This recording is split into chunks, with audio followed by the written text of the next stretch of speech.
Hi everyone, welcome to Portugal. ഞാനിപ്പോൾ ഉള്ളത് പോർച്ചുഗലിലെ Porto പറഞ്ഞ സ്ഥലത്താണ്. പോർച്ചുഗലിൽ തന്നെ സെക്കൻഡ് ലാർജസ്റ്റ് ആയിട്ടുള്ള സിറ്റിയാണ് പോർട്ടോ.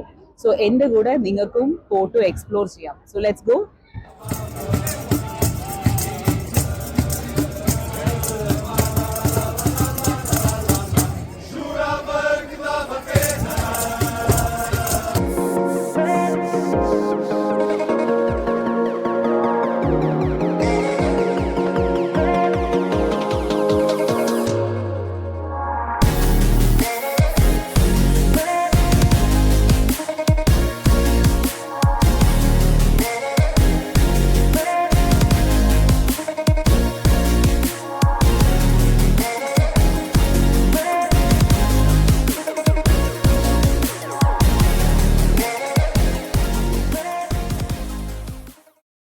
പോർട്ടോ പറയുന്നത് പോർച്ചുഗൽ തന്നെ സെക്കൻഡ് ലാർജസ്റ്റ് ആയിട്ടുള്ള സിറ്റിയാണ്.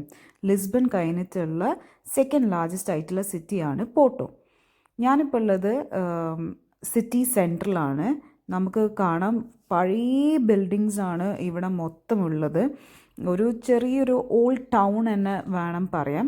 പിന്നെ പോകുന്ന വഴിക്കൊക്കെ നമുക്ക് ഇങ്ങനത്തെ ടൈൽസ് ഇട്ട ബിൽഡിങ്സ് ഒക്കെ അങ്ങനെ കാണാം. ഇതാണ് ഇവിടുത്തെ മെയിൻ ഒരു സ്പെഷ്യാലിറ്റി. എല്ലാ ബിൽഡിങ്സിന് മേലെയും ടൈൽസ് വെച്ചിട്ടുള്ള ബിൽഡിങ്സ് ഉണ്ടാവാം. ഇപ്പം നിങ്ങൾ കാണുന്ന ബിൽഡിങ്സ് ഒക്കെ എത്രയോ വർഷങ്ങൾക്ക് മുമ്പേ ഉണ്ടാക്കിയ ബിൽഡിങ്സ് ഒക്കെയാണ്. പിന്നെ ഞാൻ കണ്ട ഒരു കാഴ്ചയാണ് ഇവിടെ ടുക്സ് അവൈലബിൾ ആണ്. ഇങ്ങനെ 1 hour ഇതിൽ സഞ്ചരിക്കാൻ 20 euro അങ്ങനെ എന്തോ ആണ് ചാർജ് ചെയ്യുന്നത് ഇവർ. ഗൈസ്, നമ്മളിപ്പോൾ പോകാൻ പോകുന്നത് ഇവിടുത്തെ ഒരു ഫേമസ് ആയിട്ടുള്ളൊരു ലൈബ്രറിയിലേക്കാണ്. ഭയങ്കര അടിപൊളി ലൈബ്രറിയാണ് പറയുന്നത് കേട്ടുള്ളത്. ഫോട്ടോസിൽ കണ്ടിച്ച് നല്ല രസമുണ്ട് കാണാൻ. അപ്പം അവിടേക്കാണ് നമ്മൾ പോകുന്നത്.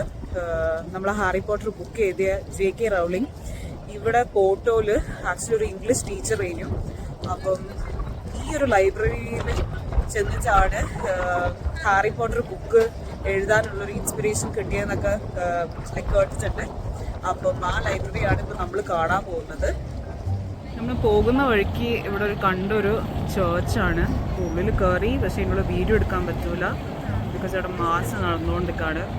നല്ലൊരു ഉള്ളിൽ കാണാൻ നല്ലൊരു ഭംഗിയുള്ളൊരു ചേർച്ചാണിത്. ഇവിടുത്തെ റോഡ്സ് ഒക്കെ ഇങ്ങനെ ഫുൾ ബ്രിക്സ് ഇട്ട മരത്തെ റോഡ്സ് ആണ് ഉള്ളത്. പിന്നെ നിങ്ങളെ വീടുകളൊക്കെ ഞാൻ നേരത്തെ കാണിച്ചു തന്ന ഫുൾ ടൈൽസ് ഇങ്ങനെ കാണാം. ഈ ലൈബ്രറിയിലേക്ക് പോകാൻ നമ്മളൊരു ഓൺലൈൻ ടിക്കറ്റ് ബുക്ക് ചെയ്യണം. ഒരാൾക്ക് 10 euro അങ്ങനെ എന്തോ ആണ് വരുന്നത്. അപ്പം നേരത്തെ ബുക്ക് ചെയ്തിട്ടുണ്ടെങ്കിൽ നമുക്ക് ആ ടൈം സ്ലോട്ടിൽ പോവാം. അപ്പം എനിക്ക് കിട്ടിയ ടൈം സ്ലോട്ട് 11:30 ആണ്.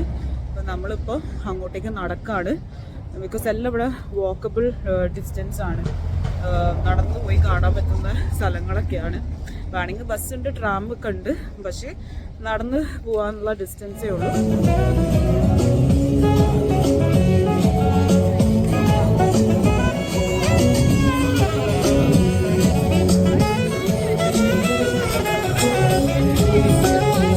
ഇതാണ് ഞാൻ പറഞ്ഞ ബുക്ക് ഷോപ്പ്. ഇത് വേൾഡ്സ് മോസ്റ്റ് ബ്യൂട്ടിഫുൾ ആയിട്ടുള്ള ബുക്ക് ഷോപ്പ് ആയിട്ടാണ് അറിയപ്പെടുന്നത്. ഞാൻ പോയത് 11:30 ആ ഒരു സ്ലോട്ടിലാണ്. എന്നിട്ട് പോലും അത്യാവശ്യം വലിയൊരു ക്യൂ തന്നെയായിരുന്നു ഉള്ളത്. പുറത്തുനിന്ന് ഒരു ചെറിയൊരു ബുക്ക് ഷോപ്പ് ആയിട്ടാണ്, പക്ഷെ ഉള്ളിൽ ഭയങ്കര രസമാണ് കാണാൻ. നിങ്ങൾക്ക് ഈ വീഡിയോ കാണുമ്പോൾ തന്നെ മനസ്സിലാവും ഇതിൻ്റെ ആർക്കിടെക്ചർ വൈസും എല്ലാം ഭയങ്കര രസത്തിലാണ് അവർ ചെയ്തിരിക്കുന്നത്. 1906 ഈ ഒരു ബുക്ക് ഷോപ്പ് ബിൽഡ് ചെയ്തത്. ഇവിടെ വളരെ റയർ ആയിട്ടുള്ള books, manuscripts, object books, luxury ആയിട്ടുള്ള ബുക്സും ഒക്കെ ഇവിടെ കിട്ടുന്നതാണ്. നമുക്ക് ഇവിടുന്ന് പർച്ചേസും ചെയ്യാം. പിന്നെ ഈ ഒരു ബുക്ക് സ്റ്റോറിൻ്റെ മെയിൻ അട്രാക്ഷൻ ഈ ഒരു സ്റ്റെയർ കേസ് ആണ്. ഭയങ്കര ഒരു വെരി നൈസ് ആയിട്ടാണ് അവരത് ബിൽഡ് ചെയ്തിരിക്കുന്നത്. ഈ സ്റ്റെയർ കേസിൻ്റെ മേലെ ഫോട്ടോ എടുക്കാൻ സത്യം പറഞ്ഞാൽ ഭയങ്കര തിക്കും തിരക്കുമായിരുന്നു. ആൻഡ് അടിപൊളി കാണാൻ പറ്റിയൊരു ബുക്ക് സ്റ്റോറാണ്. അപ്പോൾ ആരെങ്കിലും പോർട്ടോയിൽ വരാണെങ്കിൽ എന്തായാലും ഈ ഒരു ബുക്ക് സ്റ്റോർ, എസ്പെഷ്യലി ബുക്സ് ഇഷ്ടപ്പെടുന്ന ഒരാൾക്ക് വരാൻ പറ്റിയൊരു ബുക്ക് സ്റ്റോറാണ് ഇത്. ഞാൻ കണ്ടത് 15 euro മുതലാണ് ബുക്സിൻ്റെ റേറ്റ് ഇവിടെ സ്റ്റാർട്ട് ചെയ്യുന്നത്. പിന്നെ ടൂറിസ്റ്റുകളുടെ ഇടയിൽ ഇതൊരു ഹാരി പോട്ടർ ബുക്ക് സ്റ്റോർ എന്നൊക്കെ പറയപ്പെടുന്നത്. ബിക്കോസ് ഇവിടെ ഞാൻ നേരത്തെ പറഞ്ഞ പോലെ JK റൗളിംഗ് പണ്ട് പോർട്ടോയിൽ ഒരു ഇംഗ്ലീഷ് ടീച്ചറായിരുന്നു. അപ്പോൾ വീക്കെൻഡ്സിലൊക്കെ ഈ ഒരു ബുക്ക് സ്റ്റോറിൽ വരാറുണ്ടായിരുന്നു. അപ്പം ഇവിടെ വന്നിട്ട് ഉള്ളൊരു ഇൻസ്പിറേഷൻ കൊണ്ടാണ് ഹാരി പോട്ടർ ബുക്ക് എഴുതാൻ പറ്റിയെന്നൊക്കെ എങ്ങനെ തന്നെ പറയുന്ന കേട്ടു. ആൻഡ് വളരെ വെറൈറ്റീസ് ഓഫ് ബുക്സ് ഉണ്ടായിരുന്നു. Different languages also books available ആണ്. അപ്പം നല്ലൊരു ബുക്ക് സ്റ്റോറാണ്. അപ്പം ആരെങ്കിലും പോർട്ടോയിൽ വരാണെങ്കിൽ എന്തായാലും ഡെഫിനറ്റ്ലി ഈ ഒരു ബുക്ക് സ്റ്റോറ് കാണേണ്ടതാണ്. എസ്പെഷ്യലി ഇതിൻ്റെ ആർക്കിടെക്ചർ വൈസ് ഭയങ്കര രസത്തിലാണ് അവർ ഉണ്ടാക്കിയിരിക്കുന്നത്. അപ്പം മസ്റ്റായിട്ട് വിസിറ്റ് ചെയ്യേണ്ട ഒരു ബുക്ക് സ്റ്റോറാണിത്. നെക്സ്റ്റ് ഞാൻ പോയത് സാവോ ബെൻറ്റോ പറഞ്ഞിട്ടുള്ളൊരു റെയിൽവേ സ്റ്റേഷനാണ്. ഇവിടുത്തെ വെരി ഫേമസ് ആയിട്ടുള്ളൊരു റെയിൽവേ സ്റ്റേഷനാണിത്. ഈ റെയിൽവേ സ്റ്റേഷൻ്റെ മെയിൻ പ്രത്യേകത പറഞ്ഞാൽ ഈ ഒരു ഹാളാണ്. ഇതിൻ്റെ ഈ ഹാളിൽ മൊത്തം ചെയ്തിരിക്കുന്ന white and blue colour tiles ആണ്. അതും എത്രയോ വർഷങ്ങൾക്ക് മുമ്പേ ഉണ്ടാക്കിയ ഒരു റെയിൽവേ സ്റ്റേഷനാണിത്. ഇതൊരു നാഷണൽ മോണ്യുമെൻറ്റ് ഓഫ് പോർച്ചുഗൽ ആയിട്ടാണ് അറിയപ്പെടുന്നത്. അപ്പം ഭയങ്കര ബ്യൂട്ടിഫുൾ ആയിട്ടുള്ള ഒരു റെയിൽവേ സ്റ്റേഷനാണ് ഇത്.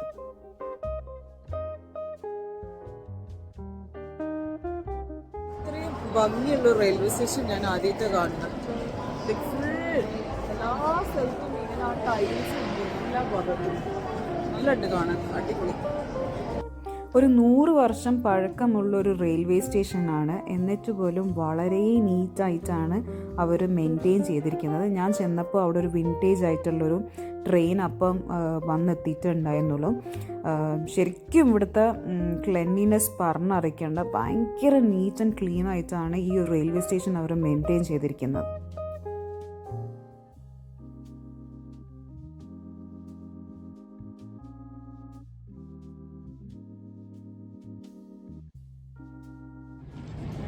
സോ ഇതാണ് Dom Luis bridge. Double deck metal arch ബ്രിഡ്ജാണ്. മേലെ മെട്രോ ആസ് വെൽ ആസ് പെഡസ്ട്രിയൻസിന് നടക്കാൻ പറ്റും. താഴെ ബസ് പെഡസ്ട്രിയൻസിന് ഓൾസോ നടക്കാൻ പറ്റുന്ന ഒരു ബ്രിഡ്ജാണ്. ഇതൊരു ഐക്കോണിക് ബ്രിഡ്ജ് ഓഫ് പോർട്ടോ ആണ്.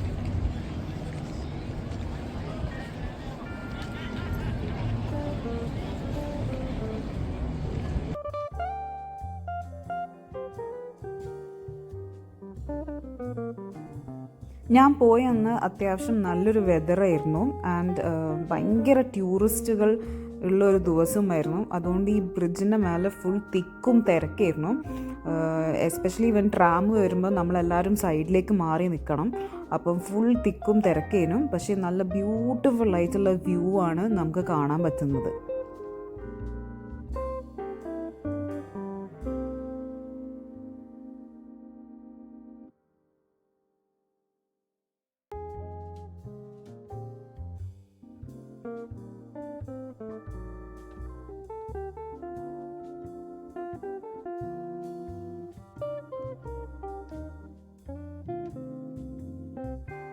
ഞാൻ പോയതൊരു ഓൾമോസ്റ്റ് ലൈക്ക് സൺസെറ്റ് ടൈമും ആയിരുന്നു. പിന്നെ അവിടെ ഒരു കോൺസേർട്ട് പോലെ നടക്കുന്നുണ്ടായിരുന്നു. അപ്പോൾ ഒരുപാട് ആൾക്കാരും ഉണ്ടായിരുന്നു ഈ ഒരു കോൺസേർട്ട് കാണാൻ വേണ്ടിയിട്ട്. അപ്പം നല്ലൊരു വൈബ് തന്നെയായിരുന്നു ഇവിടെ പോയിട്ട്.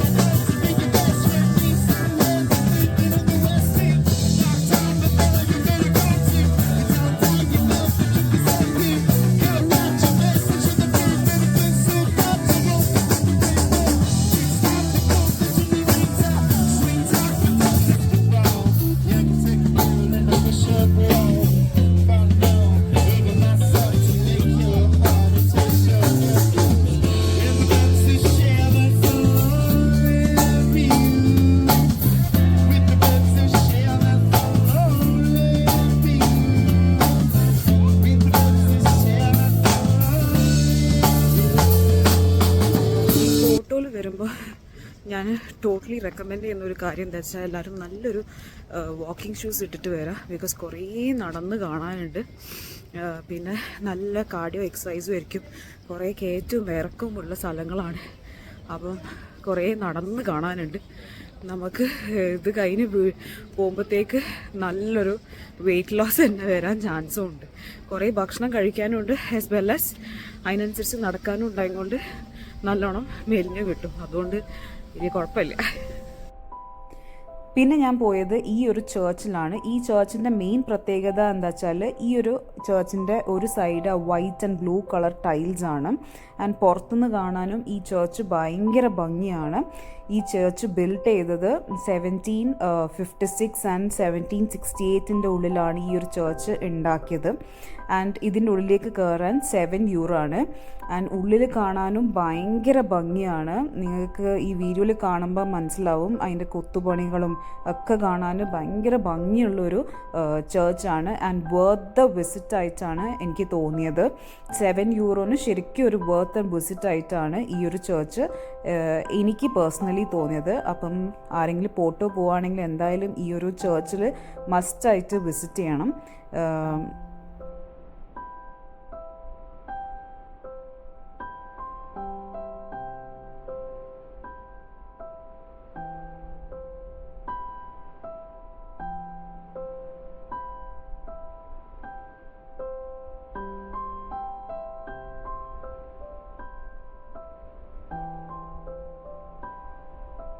ഇതൊരു ട്വിൻ ആയിട്ടുള്ള ഒരു ചേർച്ചും കൂടിയാണ്.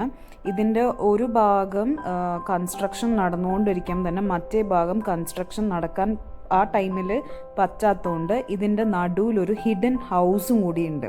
അതാണ് ഈ ചേർച്ചിൻ്റെ വേറൊരു പ്രത്യേകത എന്നുള്ളത്. ആൻഡ് ഈ ഹിഡൻ ഹൗസ് ഒരു നാരോ വേ കൂടെ ആയിട്ടുള്ളൊരു ഹൗസാണ്. അതുകൊണ്ട് തന്നെ ഇതിന് നാരോ ഹൗസ് ഇൻ പോർട്ടോ എന്നുള്ളൊരു പേരും കൂടി ഉണ്ട്. നമ്മളിപ്പോൾ കാണുന്നത് ആ ഹിഡൻ ഹൗസിലുള്ള ഓരോ റൂംസും അവരെ കിച്ചണും ഒക്കെയാണ്.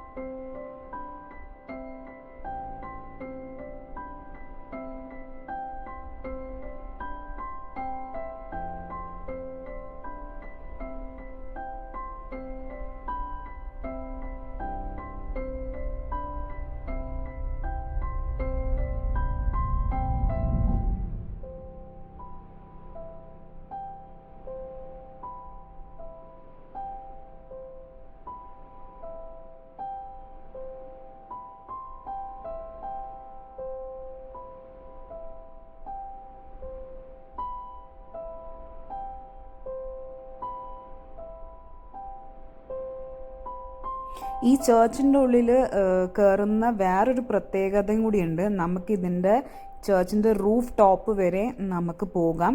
ആൻഡ് അവിടുത്തെ സിറ്റി വ്യൂവും നമുക്ക് കാണാൻ പറ്റുന്നതാണ്.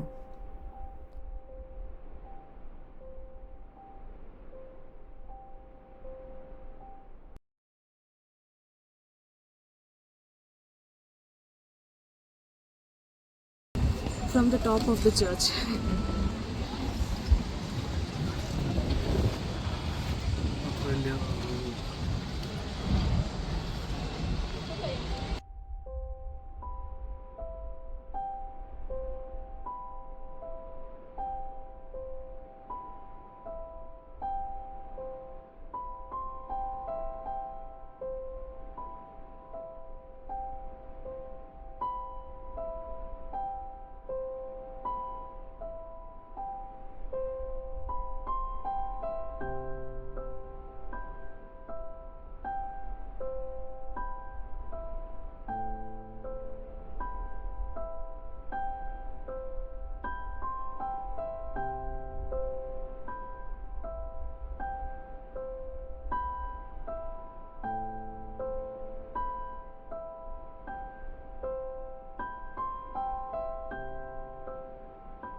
പബ്ലിക് ട്രാൻസ്പോർട്ടിന് 24 hours €8 ആണ്. അതിൽ നമുക്ക് ബസ് യൂസ് ചെയ്യാം, ട്രാം യൂസ് ചെയ്യാം, പിന്നെ മെട്രോ എല്ലാം കൂടി €8 ആണ് വരുന്നത് 24 hours.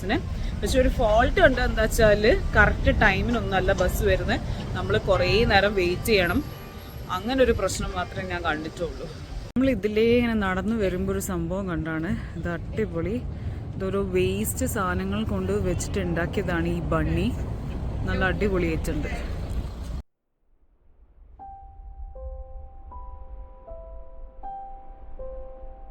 പോർട്ടോയിൽ വന്നിട്ട് വേറൊരു കണ്ടൊരു പ്രത്യേകത എന്ന് വെച്ചാൽ ഇവിടെ ഇങ്ങനെ ക്യാൻഡായിട്ട് ഓരോ മീനുകൾ ഓരോ ഡിഫറെൻറ്റ് ഓയിൽസിൽ, ഒലിവ് ഓയിൽ അല്ലാത്ത വേറെ ഓരോ ഡിഫറെൻറ്റ് ടൈപ്സ് ഓഫ് ഓയിലിൽ ഇട്ട് വെക്കുന്ന ഇങ്ങനെ ക്യാൻഡായിട്ടുള്ളത് കാണാം. അതും ഈ സാധനങ്ങളൊക്കെ വിൽക്കുന്ന ഷോപ്പ് കാണിച്ചാൽ കാണേണ്ട ഷോപ്സുമാണ്.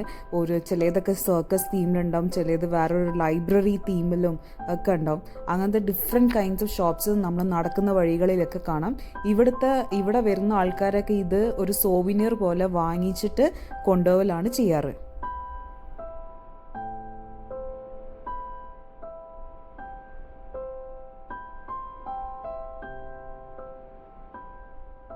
ഞാനിപ്പോൾ പോകുന്നത് പോർട്ടോയിലെ ഒരു ബീച്ചിലേക്കാണ്. പിന്നെ പോർച്ചുഗൽ വന്നുകൊണ്ട് തന്നെ പോർച്ചുഗീസുകാർ ഒരു കാര്യം കൂടി ഞാൻ നിങ്ങളോട് പറയാം.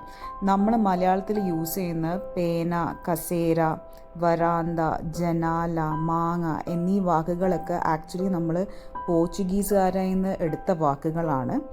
അപ്പം അതൊരു ന്യൂലി ഇൻഫർമേഷനാണ് ഇവിടെ വന്നതിന് ശേഷം എനിക്ക് കിട്ടിയത്. പിന്നെ ഇവിടുത്തെ വീടുകളൊക്കെ നമ്മളെ നാട്ടിലെ വീടുകളൊക്കെ പോലെ തന്നെ ഉണ്ടായിരുന്നു.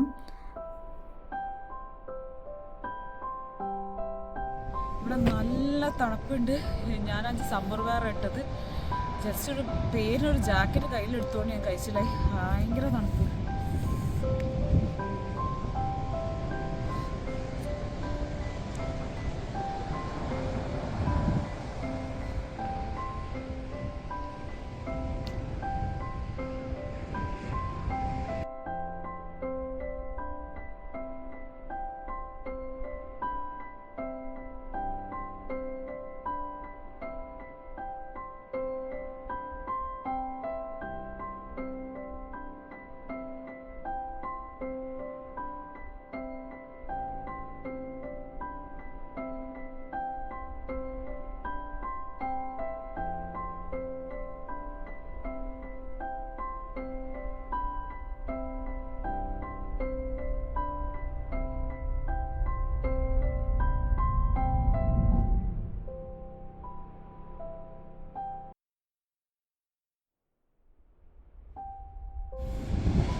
ഭയങ്കര ഹൈറ്റിൽ ഇവിടെ തിര വരുന്നത്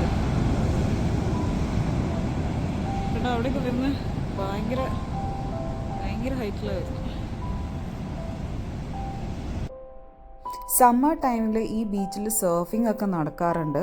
ബിക്കോസ് നമ്മൾ പോകുന്ന വഴിക്കെല്ലാം അതിൻ്റെ ഓരോ സർഫിംഗ് പഠിപ്പിക്കാനുള്ള ഓരോ ക്യാബിൻസും ക്ലാസ്സസും ഒക്കെ അവിടെ ഉണ്ടായിരുന്നു.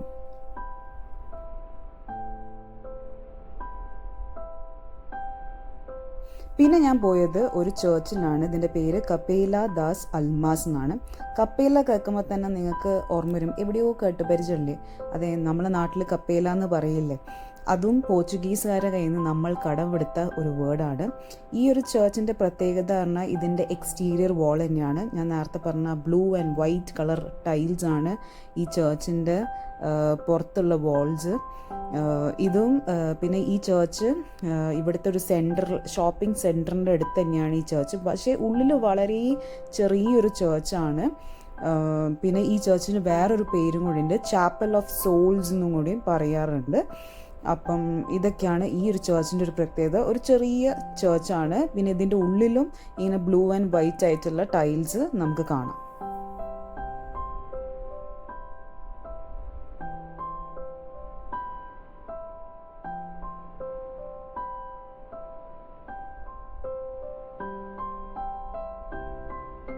ഇനി ഞാൻ നെക്സ്റ്റ് കാണിച്ചു തരാൻ പോകുന്നത് ഇവിടുത്തെ ഒരു ഷോപ്പാണ്. ഇതെനിക്ക് ശരിക്കും നിങ്ങൾക്ക് കാണിച്ചു തരണം തോന്നി.